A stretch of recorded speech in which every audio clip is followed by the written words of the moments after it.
आओ बहू, तुम्हारा तुम्हारे इस नए घर में स्वागत है। माँ जी, मेरे माता पिता मेरी शादी में कोई दहेज ना दे सके, इसलिए उन्हें इस बात का काफी दुख है। लेकिन उन्होंने मुझे एक फर्राटेदार पंखा दिया है।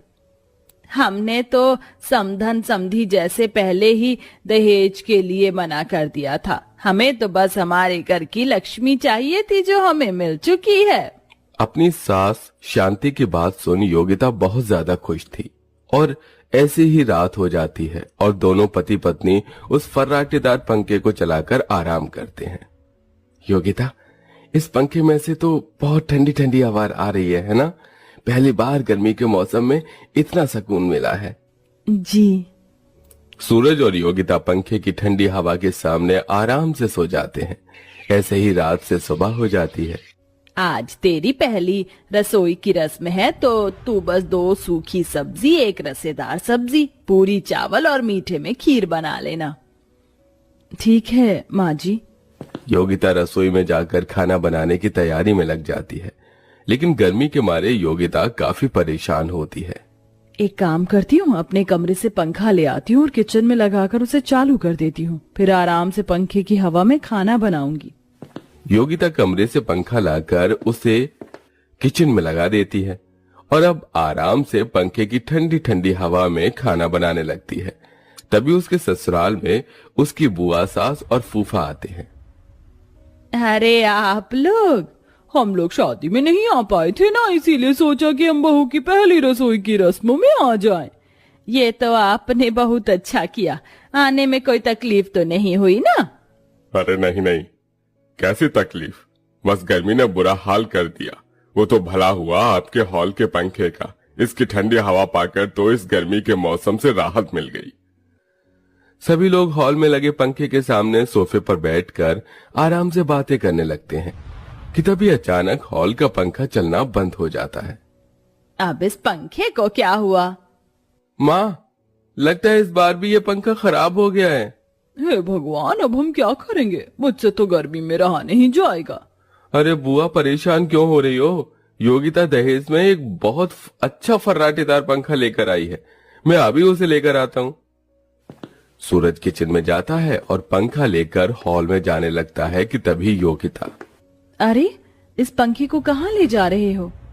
बाहर हॉल का पंखा खराब हो गया है और सबको गर्मी लग रही है, इसलिए मैं ये पंखा ले जा रहा हूँ।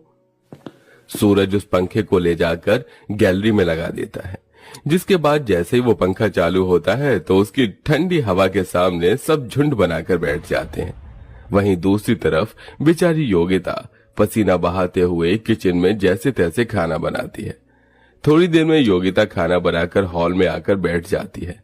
तभी वहां पर सूरज के मामा मामी आ जाते हैं, जिसे देख शांति योगिता को वापस किचन में ले जाती है।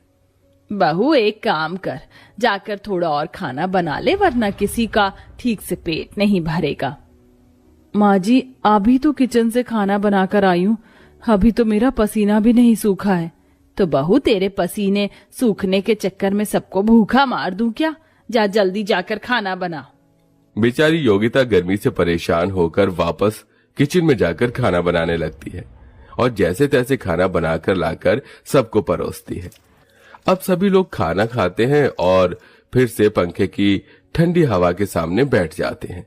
वहीं योगिता भी कोने में एक जगह ढूंढकर पंखे की ठंडी हवा के सामने बैठी है कि तभी, अरे बाप रे बाप, खाना खाकर तो शरीर के अंदर भभका हो गया है। अरे मामा जी, अभी हम आपके शरीर के भाप को कम करते हैं। भाभी, कल ही हमने ढेर सारे आम खरीदे थे, जाइए जाकर हम सबके लिए मैंगो शेक बना दीजिए। योगिता अपने गुस्से को बर्दाश्त करते हुए किचन में जाती है और सबके लिए मैंगो शेक बनाकर लाती है और फिर से पंखे की हवा खाने के लिए एक कोने में बैठ जाती है कि तभी फिर, अरे ना बाबा, मैं ये मैंगो शेक वेक नहीं पीती, इसे पीकर तो मेरे चेहरे पर दाने निकल आते हैं। बहू, एक काम कर, जाकर मेरे लिए नींबू का जूस बना लिया। हे भगवान, कहाँ फंस गई मैं? ये लोग तो मुझे एक पल भी पंखे की हवा खाने नहीं दे रहे हैं।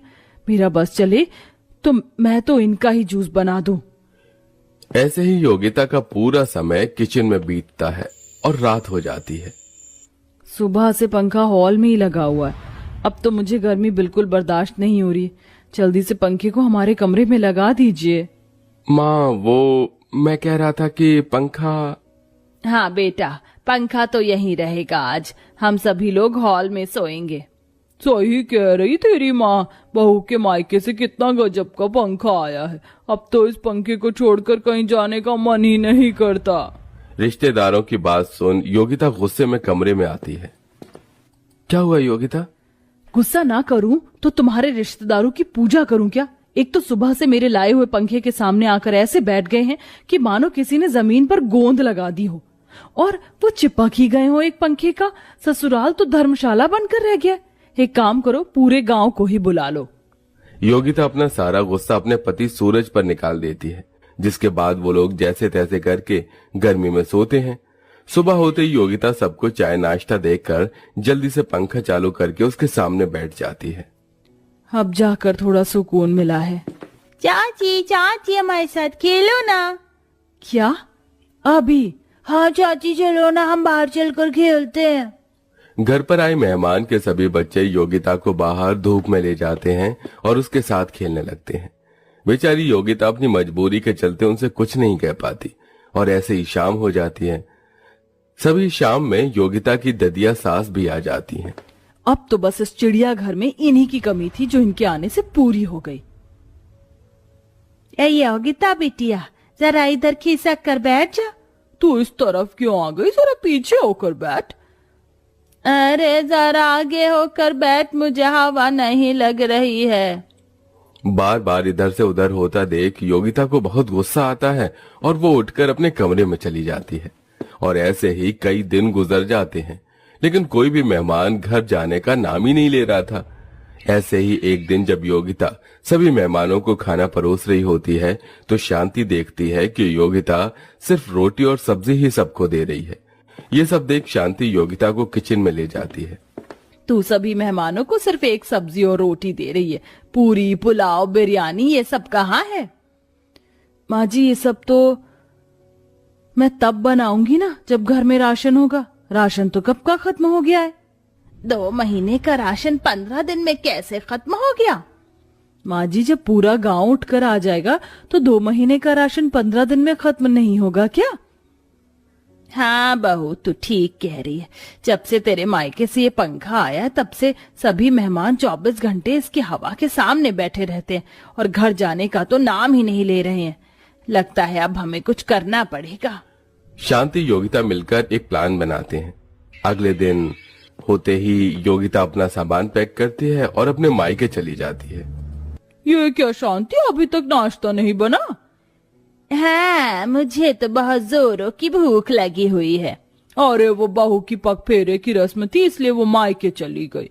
अब तो वो 15-20 दिन ठहर कर ही आएगी। और पूजा भी सुबह सुबह कॉलेज चली गई इसलिए नाश्ता नहीं बन पाया। और आप लोग तो जानते हैं कि मेरे घुटनों में कितना दर्द रहता है। अब मैं इस दर्द के साथ किचन में खड़े होकर कैसे खाना बनाऊंगी? एक काम करिए, आप ही जाकर खाना बना लीजिए। शांति की बात सुन बुआ मामी का मुंह बन जाता है और वो लोग किचन में जाकर नाश्ता बनाते हैं। ऐसे ही रात का समय हो जाता है और सब लोग खाना खाने के लिए बैठते हैं। ये क्या शांति, आज खाने में सिर्फ ये सादी खिचड़ी और चटनी। हाँ, इतने दिनों से हम लोग इतना तला हुआ खा रहे थे ना, तो सोचा आज खिचड़ी बना देती हूँ। ऊपर से बहू भी नहीं है तो वो तरह तरह के पकवान बना सके। शांति की बात सुन सभी मेहमानों का मुंह बन जाता है और वो खिचड़ी खाते हैं।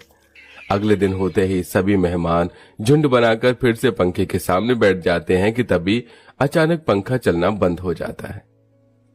अब यहाँ पंखा क्यों चलना बंद हो गया? अरे भाई साहब, हमारे एरिया के ट्रांसफार्मर में आग लग गई है इसलिए बिजली चली गई है और अब 2-3 दिन तक बिजली नहीं आएगी। इतना गर्मी में बिना पंखे और बिना अच्छे खाने के सभी मेहमानों की हालत खराब होने लगती है, इसलिए अब वो सभी लोग जाने लगते हैं।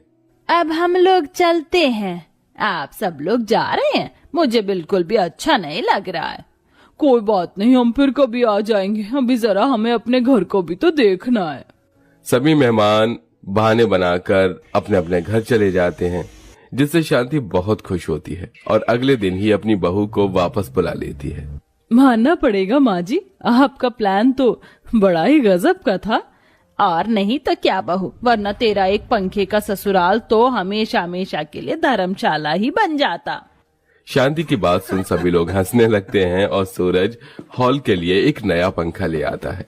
वहीं अपने कमरे में भी एक एक्स्ट्रा पंखा लगवा लेता है, जिससे सभी लोग गर्मी में आराम से रहते हैं। और इसी के साथ योगिता के एक पंखे की ससुराल की कहानी खत्म होती है।